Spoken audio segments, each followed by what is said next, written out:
सबसे पहले हम जानना चाहेंगे कि आप अपने जीवन के बारे में हमें कुछ बताइए। किस तरह से हिंदी साहित्य की तरफ आपका रुझान हुआ और कैसे आपको लगा कि हमें हिंदी साहित्य की सेवा करनी चाहिए? सबसे पहले तो मैं ये बताना चाहूँगी कि मैं उत्तर प्रदेश के पूर्वोत्तर जिले जो बलिया है जिसका नाम, और वो यूपी का सबसे पिछड़ा जिला है, वहाँ के एक छोटे से गांव सहतवार से आती हूँ मैं। और मेरा बचपन बहुत ही एक मध्यवर्गीय परिवार में गुजरा है। मेरे पिता एक बहुत ही साधारण से व्यक्ति थे और उन्होंने मुझे पढ़ाई करवाई।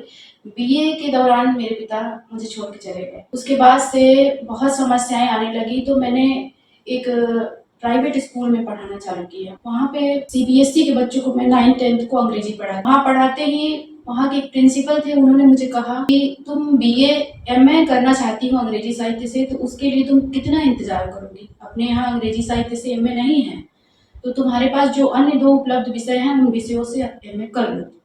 फिर मैंने सोचा कि मनोविज्ञान या हिंदी में से किसी एक को चुनूं, तो मैंने हिंदी को चुना।